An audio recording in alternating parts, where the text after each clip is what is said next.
पुजारी हूं और मैं भी आपकी तरह उतना ही उत्सुक हूं। हम सभी का ये उत्साह, ये उमंग थोड़ी देर पहले अयोध्या की सड़कों पर भी पूरी तरह नजर आ रहा था। ऐसा लगता था कि पूरी अयोध्या नगरी ही सड़क पर उतर आई हो। इस प्यार, इस आशीर्वाद के लिए मैं आप सभी का हृदय से आभार व्यक्त करता हूं।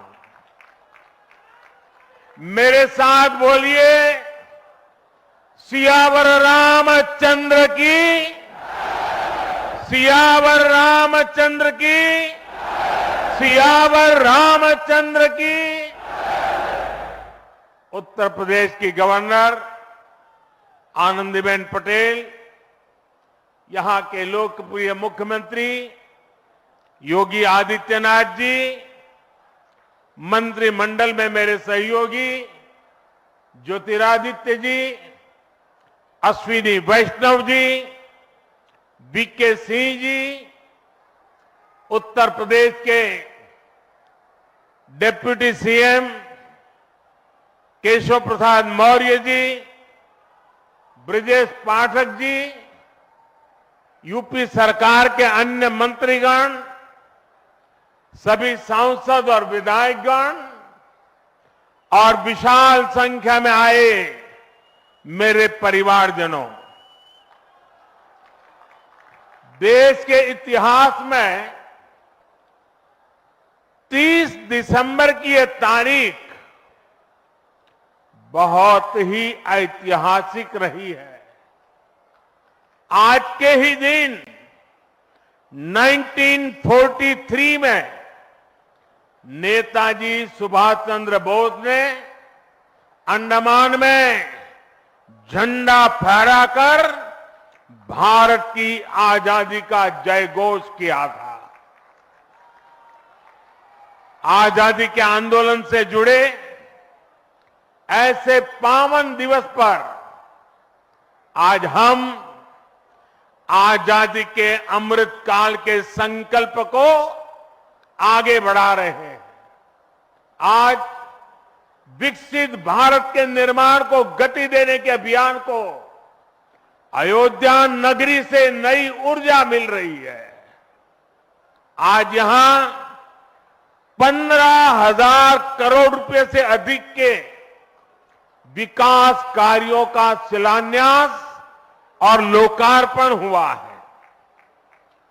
इंफ्रास्ट्रक्चर से जुड़े ये काम आधुनिक अयोध्या को देश के नक्शे पर फिर से गौरव के साथ स्थापित करेंगे। कोरोना जैसी वैश्विक महामारी के बीच ये कार्य अयोध्या वासियों के अथक परिश्रम का परिणाम है। मैं सभी अयोध्या वासियों को इन परियोजनाओं के लिए अनेक अनेक बधाई देता हूं। मेरे परिवारजनों, दुनिया में कोई भी देश हो, अगर उसे विकास की नई ऊंचाई पर पहुंचना है तो उसे अपनी विरासत को संभालना ही होगा। हमारी विरासत हमें प्रेरणा देती है, हमें सही मार्ग दिखाती है। इसलिए आज का भारत पुरातन और नूतन दोनों को आत्मसात करते हुए आगे बढ़ रहा है। एक समय था जब यही अयोध्या में रामलला टेंट में विराजमान थे। आज पक्का घर सिर्फ रामलला को ही नहीं, बल्कि पक्का घर देश के 4 करोड़ गरीबों को भी मिला है। आज भारत अपने तीर्थों को भी संवार रहा है, तो वहीं डिजिटल टेक्नोलॉजी की दुनिया में भी हमारा देश छाया हुआ है। आज भारत काशी विश्वनाथ धाम के पुनर्निर्माण के साथ ही देश में 30,000 से ज्यादा पंचायत भवन भी बनवा रहा है। आज देश में सिर्फ केदार धाम का पुनरुद्धार ही नहीं हुआ है, बल्कि 315 से ज्यादा नए मेडिकल कॉलेज भी बने हैं। आज देश में महाकाल महालोक का निर्माण ही नहीं हुआ है, बल्कि हर घर जल पहुंचाने के लिए पानी की 2 लाख से ज्यादा टंकियां भी बनवाई है। हम चांद, सूरज और समुद्र की गहराइयों के भी नाप रहे हैं, तो अपनी पौराणिक मूर्तियों को भी रिकॉर्ड संख्या में भारत वापस ला रहे हैं।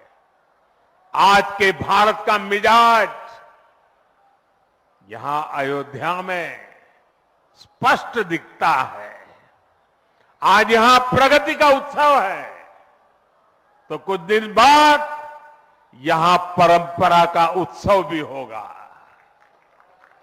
आज यहां विकास की भव्यता दिख रही है, तो कुछ दिनों बाद यहां विरासत की भव्यता और दिव्यता दिखने वाली है। यही तो भारत है। विकास और विरासत की यही साझा ताकत भारत को 21वीं सदी में सबसे आगे ले जाएगी। मेरे परिवारजनों, प्राचीन काल में अयोध्या नगरी कैसी थी, इसका वर्णन खुद महर्षि वाल्मीकि जी ने विस्तार से किया है। उन्होंने लिखा है, कोसलो नाम मुदितः स्फीतो जनपदो महान निविष्ट सरयू तीरे प्रभुत धन धान्यवान। अर्थात वाल्मीकि जी बताते हैं कि महान अयोध्यापुरी धन धान्य से परिपूर्ण थी, समृद्धि के शिखर पर थी और आनंद से भरी हुई थी। यानी अयोध्या में विज्ञान और वैराग्य तो था ही, उसका वैभव भी शिखर पर था। अयोध्या नगरी की उसी पुरातन पहचान को हमें आधुनिकता से जोड़कर वापस लाना है। साथियों, आने वाले समय में अयोध्या नगरी अवध क्षेत्र ही नहीं, बल्कि पूरे यूपी के विकास को ये हमारी अयोध्या दिशा देने वाली है।